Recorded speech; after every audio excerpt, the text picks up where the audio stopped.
Hi everyone, once again welcome back to my channel. My name is Shashi Kumar कंडलेम्बर मैं थॉर्ड famous. पिछले 3-4 सालों मैंने लाखों नीट स्टूडेंट्स को गाइड करा है। उस गाइडेंस के एक्सपीरियंस के अकॉर्डिंग, उस मेंटोरशिप के एक्सपीरियंस के अकॉर्डिंग आज के इस वीडियो में बिना मक्खन मलाई मारे हुए एकदम प्योर स्ट्रेटेजी बता रहा हूँ कि यार क्या सच में हम 8 महीने में नीट क्रैक कर सकते हैं या नहीं। यार पिछले नीट 2023 में मैंने बहुत सारे ऐसे स्टूडेंट्स को देखा जिसको मैंने खुद भी गाइड करा था, जो कि 250 से 600 प्लस स्कोर करे थे, जो कि 300 से 650 तक मार्क्स इंप्रूवमेंट कर लिए थे। मैंने खुद नीट फर्स्ट अटेम्प्ट में क्रैक करा था, जहां पे मैंने लगातार 2 साल मेहनत करा था, और वो 2 साल में ऐसा एक भी दिन नहीं था जहां पे मैंने 6-7 घंटे से कम पढ़ाई करा होगा। मिनिमम मैं 8 घंटा 9 घंटा पढ़ाई करता ही था, और मैक्सिमम 12-13 घंटा हो जाता था।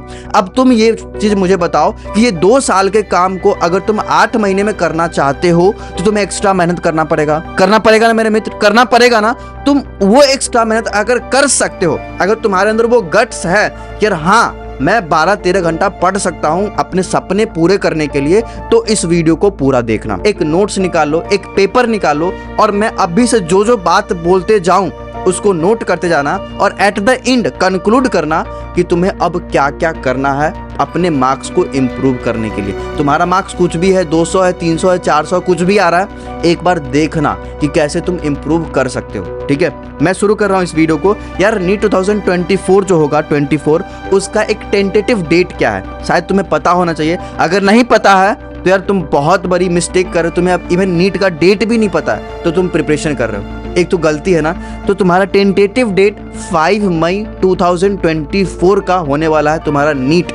ठीक है, 5 मई 2024। अगर हम इसको मान के चले तो हमारे पास सितंबर से लेके अप्रैल तक हमारे पास टोटल 8 मंथ बचते हैं, और यही 8 मंथ में हमें पूरा का पूरा प्रिपरेशन करना है। मतलब क्लास 11th और क्लास 12th का सिलेबस को रिवाइज भी करना है, कंप्लीट भी करना है, क्वेश्चन प्रैक्टिस भी करना है, याद भी करना है, टेस्ट भी देना है, हर एक काम को करना है। तो सोच लो तुम्हें कितना मेहनत करना पड़ेगा। ठीक है, तो एक बार हम एक टारगेट ले ले, एक गोल डिसाइड कर ले कि हमें क्या मार्क्स को अचीव करना है। अगर तुम्हें एक मेडिकल कॉलेज चाहिए, ठीक है, तो तुम्हें 650-660 के अप्रॉक्स मार्क्स लाना पड़ेगा। एकदम सिक्योर हो जाओगे कि हाँ तुम्हें एकदम मेडिकल कॉलेज मिल ही जाएगा, और इस मार्क्स से अराउंड तुम मेहनत करना। मॉक टेस्ट में इसी मार्क्स को अचीव करने की कोशिश करना। देखो मॉक टेस्ट में नहीं आएगा कोई बात नहीं, बट अचीव करने की कोशिश करना। अगर तुम 650 का सोच रहे हो, 660 का सोच रहे हो, तो तुम्हें सब्जेक्ट वाइज कितने स्कोर करने पड़ेंगे। देखो बायोलॉजी में 350 स्कोर करना बहुत आसान काम है, सिर्फ एनसीईआरटी से क्वेश्चन आते हैं। तुम मेरे एनसीईआरटी का वीडियो देख लेना, मैंने कल ही 2 दिन पहले अपलोड करा था। 350 स्कोर करना आसान है। फिजिक्स में 150 स्कोर करना डिफिकल्ट काम है, उसके लिए तुम्हें बहुत ज़्यादा प्रैक्टिस करनी पड़ेगी, और वो भी हो जाएगा। ठीक है, केमिस्ट्री में 160 स्कोर करना बहुत आसान काम, मैं लिटरली बता रहा हूँ। मैंने 165 मार्क्स स्कोर करे थे लास्ट के 4 मंथ में, सिर्फ 4 मंथ में मैंने 165 मार्क्स स्कोर करे थे। तो एक बार हमें ये पता चल गया कि टारगेटेड मार्क्स क्या है हमारा। यहाँ पे हम तुम्हें टेलीग्राम पे बहुत सारा कंटेंट्स प्रोवाइड कर रहे होंगे, जैसे कि ऑर्गेनिक का ये माइंड मैप हो गया। ठीक है, ऑर्गेनिक का माइंड मैप हो गया, जितने भी नेम रिएक्शन है ये सारे नेम रिएक्शंस हो गए। ठीक है, क्लास 11th की ये फॉर्मूला सीट हो गया, है ना, एकदम मस्त सा फॉर्मूला सीट है जिसको आसानी से आप यूज कर सकते हो। क्लास 12th का एकदम मस्त सा फॉर्मूला सीट है फिजिक्स का, एक फॉर्मूला मैंने इसमें इंक्लूड करा है। तो इसके लिए तुम्हें क्या करना पड़ेगा, मेरे वीडियो के डिस्क्रिप्शन में मेरा टेलीग्राम चैनल का ये लिंक होगा, तुम्हें दिख रहा होगा द एप्रन बॉय करके, उसको ज्वाइन करो। ये सारे चीज को डाउनलोड करो, प्रिंट आउट करवा सकते हो तो प्रिंट आउट करवा लो, और मुझे इंस्टाग्राम पे बताओ, टैग करो कि भैया मैंने डाउनलोड कर लिया, आगे अब इसको यूज कैसे करना है। ठीक है, एक अच्छा स्टूडेंट हो तो जरूर करोगे ये चीज। अभी सिलेबस चेंज हुआ है, इसमें क्या हुआ कि नया एनसीईआरटी और पुराना एनसीईआरटी है, उसके अकॉर्डिंग हमारे पास टोटल चैप्टर कितने हैं। अगर पुराना को देखो तो 96 है, नए को देखो तो 79 है। तो हमें क्या फॉलो करना चाहिए। यार मैं बता रहा हूँ कि तुम नया भी कर सकते हो और पुराना भी कर सकते हो। वैसे एनटीए आई एम 99% श्योर कि वो नया एनसीईआरटी को फॉलो करेगा। वो जैसे ही अपना सिलेबस अपडेट करेगा मैं तुम्हें बता दूंगा। ठीक है, इसके लिए चैनल को सब्सक्राइब प्लीज करके रखना, क्योंकि यार जेन्यून गाइडेंस तुम्हें मिलता है यहाँ पे, जेन्यून, कोई मिलावट नहीं, कोई मक्खन मलाई नहीं, कोई मतलब ऐसा नहीं तुम्हें लगा कि यार बस मेरे लिए भैया बोले। जो जेन्यून बात होगा वही मैं तुम्हें बताऊंगा। मेहनत करना है तो करना है, बिना मेहनत के सिलेक्शन नहीं होता है तो नहीं होता है, बस नहीं होता है। 12-13 घंटा पढ़ना पड़ेगा तभी सिलेक्शन होगा तो होगा। तुम जो सोच रहे हो कि 6 घंटा पढ़ के सिलेक्शन हो जाएगा, तो ऐसा नहीं है, वो टॉपर लोग के लिए होता है। तुम एक एवरेज स्टूडेंट हो, मैं एक एवरेज स्टूडेंट था, और मैंने पढ़ा था, मेहनत करा था, तभी हुआ। ठीक है, तुम्हें सिलेबस को सही समय पे कंप्लीट करना पड़ेगा। और ये जो प्रिपरेशन होता है ना नीट का, इस प्रिपरेशन में तुम्हें करना क्या क्या है, एक तो लेक्चर देखना है, दूसरा क्वेश्चन प्रैक्टिस करना है, तीसरा रिवीजन करना है, चौथा मॉक टेस्ट देना है। तो लेक्चर कहीं से भी तुम देख रहे हो, एलन से देख रहे हो, आकाश से देख रहे हो, PW से देख रहे हो, कहीं से भी तुम पढ़ाई करो, लेकिन तुम्हें क्वेश्चन तो प्रैक्टिस करना पड़ेगा। तो क्वेश्चन प्रैक्टिस करने के लिए अगर तुम्हारे पास बेस्ट बुक नहीं है तो मैं तुम्हें एक बेस्ट एप्लीकेशन बता रहा हूँ, बेस्ट बैच बता रहा हूँ, NCERT अभ्यास बैच। ये जो बैच है ना, यहाँ पे जाके आप आसानी से क्वेश्चन प्रैक्टिस कर सकते हो, जहाँ पे आपको NCERT बेस्ट क्वेश्चंस मिल जाएंगे, चैप्टर वाइज और पेज वाइज क्वेश्चन मिल जाएंगे। इसके लिए आपको करना क्या है कि प्ले स्टोर पे जाओ, एक एप्लीकेशन को सर्च करो, नीट प्रेप एसेंशियल, उस एप्लीकेशन को डाउनलोड करो। डाउनलोड करने के बाद तुम्हें क्या दिखेगा कि बहुत सारे चैप्टर्स दिखेंगे। उस चैप्टर्स पे जब तुम क्लिक करोगे ना तो वहाँ पे तुम्हें बहुत सारे पेजेस दिखेंगे। तुम उस पेज वाइज क्वेश्चन प्रैक्टिस कर सकते हो। और यही नहीं, आपको जितने भी क्वेश्चन मिलेंगे ना, उन सारे क्वेश्चन का प्रॉपर हिंट मिलेगा, प्रॉपर वीडियो सॉल्यूशन मिलेगा, प्रॉपर ऑडियो सॉल्यूशन भी मिलेगा। इससे क्या होगा कि तुम्हें एक क्वेश्चन का प्रॉपर एक्सप्लेनेशन पता चलेगा। ठीक है, इससे तुम्हारा प्रिपरेशन बहुत ज्यादा बूस्ट हो जाएगा। और ये चीज सिर्फ बायोलॉजी में नहीं बल्कि तुम फिजिक्स और केमिस्ट्री में भी कर सकते हो। यहाँ पे तुम्हें फिजिक्स केमिस्ट्री का भी प्रॉपर सारे चैप्टर्स के क्वेश्चन मिल जाएंगे पेज वाइज, और साथ ही में आपको वीडियो सॉल्यूशन मिलेगा, हिंट भी मिलेगा और ऑडियो सॉल्यूशन भी मिल जाएगा। जिससे क्या होगा कि आपको एक क्वेश्चन का प्रॉपर एकदम क्लियर कट एक्सप्लेनेशन दिखेगा। और अगर आप इस एप्लीकेशन को अभी डाउनलोड करते हो तो आपको कंप्लीमेंट्री क्लास 11th और क्लास 12th के PYQs मार्क्ड NCERT के PDF भी मिल जाएंगे। और अगर आपको ये एप्लीकेशन 3 दिन यूज करने के बाद नहीं लगता है तो आप अपना पैसा रिफंड भी करवा सकते हो। उसके लिए एक ईमेल है, उस ईमेल पे ईमेल करोगे, तुम्हें पैसा विदाउट एनी क्वेश्चन वो रिफंड भी कर देंगे। तो अभी जाओ वो एप्लीकेशन को डाउनलोड कर लो, नीट प्रेप एसेंशियल, जो आपके प्रिपरेशन को बूस्ट कर देगा। ठीक, आगे मैं तुम्हें ये बता दे रहा हूँ कि ये जो तुम सोच रहे हो ना कि 8 मंथ तुम्हारे पास बचा हुआ है, ये 8 मंथ तुम्हारे पास नहीं बचा हुआ है। एक्चुअल में तुम्हारे पास 6 मंथ है जिसमें तुम प्रिपरेशन करोगे एकदम अच्छे तरीके से। ठीक है, सितंबर, अक्टूबर, नवंबर, दिसंबर, जनवरी, फरवरी, ये एक्चुअल मंथ है जहां पे तुम प्रिपरेशन में टाइम लगा रहे होगे।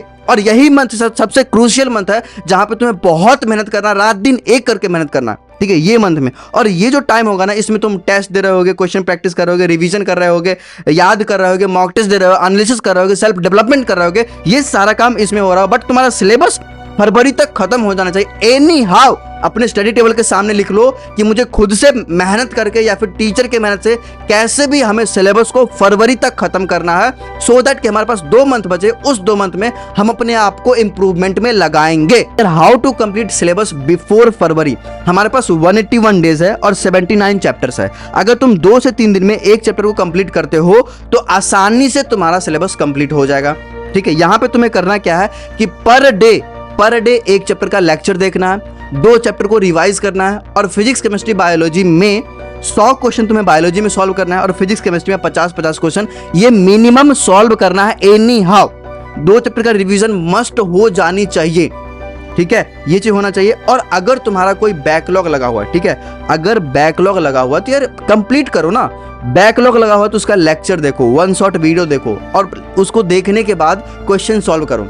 तुम अगर मान लो कोई चैप्टर का बैकलॉग लगा हो तो वो यूट्यूब पे सर्च करोगे ना कि ये चैप्टर का 1 शॉट वीडियो, तो वो तुम्हें आ जाएगा। 1 शॉट वीडियो तुम वीडियो लेक्चर देख लो, फिर उसके बाद तुम उसका क्वेश्चन प्रैक्टिस कर लो, तुम्हारा बैकलॉग वहां पे खत्म हो जाएगा, और समय पे उसको कंप्लीट कर लो। और जो चैप्टर तुम्हारा वीक है उसके लिए तुम क्वेश्चन प्रैक्टिस करो। जितना ज्यादा क्वेश्चन प्रैक्टिस करोगे उतना ज्यादा तुम स्ट्रांग हो जाओगे उस चैप्टर में। और क्वेश्चन प्रैक्टिस में अगर तुमसे क्वेश्चन नहीं बनता है ना, तो एक चीज दिमाग में रखना यार, बहुत सारे स्टूडेंट्स होते हैं ना जो स्ट्रगल करते हैं इस चीज के लिए, बट वो सीखते हैं। तुम्हें सीखना बहुत जरूरी है, या तो एक्सप्लेनेशन सीखो, टीचर से पूछो, दोस्त से पूछो, लेकिन तुम वीक चैप्टर पे काम करो। क्योंकि यार कोई चैप्टर को अगर तुम छोड़ते हो ना तो वो एग्जामिनेशन में आ जाएगा ना, तो फिर रिग्रेट के सिवा और तुम्हें कुछ नहीं होगा। तो अगर कोई चैप्टर वीक है तो उसको स्ट्रॉन्ग करने पे थोड़ा सा इफर्ट्स लगाओ। जो चैप्टर ज्यादा इंपॉर्टेंट है उसको तो छोड़ो ही मत, उस पे ज्यादा काम करो। आगे इस वीडियो में तुझे 5 मिनट और ले रहा हूँ और मैं तुम्हें ये बताऊंगा कि आखिर तुम्हें करना क्या क्या है। तुम्हें जितने भी चैप्टर्स है उसको प्रॉपरली कंप्लीट करना है, एक भी चैप्टर्स को छोड़ना नहीं है।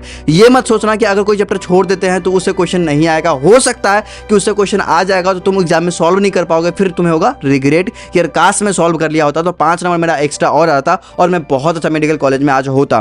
तुम्हें कोई चैप्टर को छोड़ना नहीं है, रिवाइज करते रहना। हर एक चैप्टर को कोशिश करना है कि 10 से 15 बार रिवीजन करना है। वैसे तो यार इससे ज्यादा बार ही मैंने करा था, लेकिन तुम्हें एटलीस्ट कोशिश करना है कि 10 से 15 बार रिवीजन करना है। दूसरा चीज कि सॉल्व एटलीस्ट 500 से 600 क्वेश्चन, 300 से 400 क्वेश्चन तुम्हें फिजिक्स में करना है, 300 से 400 क्वेश्चन तुम्हें केमिस्ट्री में करना है, और 500 प्लस तुम्हें बायोलॉजी में करना है। हर एक चैप्टर से ये मिनिमम होना चाहिए। और साथ ही में तुम्हें प्रीवियस ईयर क्वेश्चन भी सॉल्व करना है। प्रीवियस ईयर क्वेश्चन में यार मैं लिटरली बता रहा हूँ, नीट 2023 में 60 प्लस क्वेश्चन प्रीवियस ईयर से आए थे। तो तुम्हें प्रीवियस ईयर क्वेश्चन भी सॉल्व करना बहुत जरूरी है, ठीक है। जहां पे तुम्हें एक्सप्लेनेशन भी पढ़ना है और कोई भी चीज नया तुम सीख रहे हो प्रीवियस ईयर से, तो वो भी चीज पे तुम्हें फोकस करना है। और प्रीवियस ईयर क्वेश्चन एनसीईआरटी में कहां से उठाए गए ये भी तुम्हें देखना है। तो किस प्रकार से क्वेश्चन फ्रेम हो रहा है एनटीए, किस प्रकार से क्वेश्चन फ्रेम करना है, तुम्हें इन सारे चीजों पे इस 8 महीने में फोकस करना है। बाकी अपना सिलेबस को कंप्लीट करने में ध्यान देना है, ठीक है। एक और चीज बता रहा हूं कि जितने भी प्रीवियस ईयर क्वेश्चन होगा उसको 5 से 6 बार एटलीस्ट सॉल्व भी करना है, क्योंकि यार प्रीवियस ईयर के कॉन्सेप्ट रिपीट होते हैं, और अगर रिपीट होते हैं तुम्हें उस प्रकार का प्रैक्टिस भी करके जाना होगा, ठीक है। तो ये चीज तुम करके जाओगे।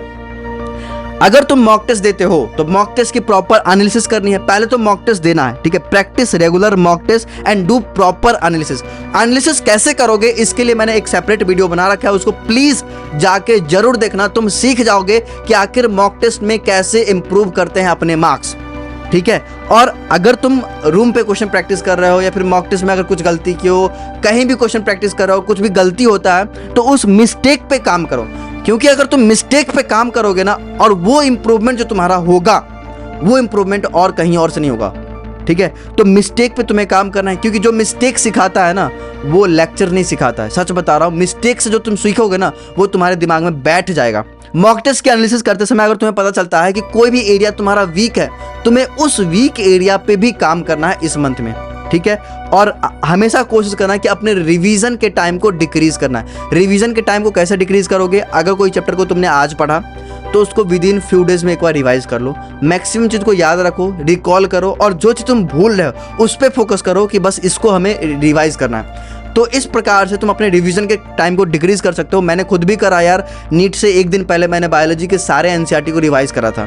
तो ये एकदम डिफिकल्ट काम है, बट फिर भी मैंने कर दिया, क्योंकि मैंने एक चीज़ करा था कि जब भी मैं रिवीजन करता था तो रिवीजन के टाइम को धीरे डिक्रीज करता था। मतलब कोई चैप्टर में अगर कुछ पोर्शन होता है ना, बस हमें ये लगता है कि बस हम ये भूल रहे हैं, तो हम बस उस चीज़ को जाके रिवाइज करके आते हैं, ठीक है। 9वां चीज तुम्हें ये करना है कि स्टार्ट रीडिंग केमिस्ट्री एनसीईआरटी। अगर तुमने केमिस्ट्री के एनसीईआरटी को नहीं पढ़ा है, तुम्हें केमिस्ट्री के एनसीईआरटी को पढ़ना पड़ेगा, और ब्लॉक एलिमेंट से जाके शुरू करो, ठीक है। सबसे पहले ये ब्लॉक पढ़ो, है ना, ये टेबल पढ़ लो।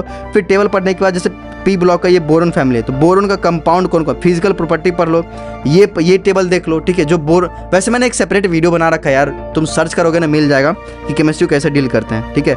ये सब चीज़ें जो है ना ये बहुत इंपॉर्टेंट है। ये क्वेश्चन भी बहुत इंपॉर्टेंट है। ये एनोमेलस बिहेवियर भी इंपॉर्टेंट है, और जो जितने भी इंपॉर्टेंट कंपाउंड्स हैं, बोरेक्स हो गया, ऑर्थोबोरिक एसिड हो गया, ये सारे कंपाउंड्स भी बहुत इंपॉर्टेंट है। तो तुम्हें ना एक तरीके से ये करना है कि एक टारगेट लेना है कि एक चैप्टर को 4 से 5 दिन में मुझे कंप्लीट करना है। कंप्लीट करने के बाद एनसीईआरटी से पढ़ ले, और एनसीईआरटी से पढ़ने के बाद हमें क्वेश्चन प्रैक्टिस करना है। कुछ क्वेश्चन मॉड्यूल वगैरह से प्रैक्टिस कर लो, और कुछ क्वेश्चन प्रीवियस ईयर से प्रैक्टिस कर लो, तुम्हारा यहाँ पे हो जाएगा।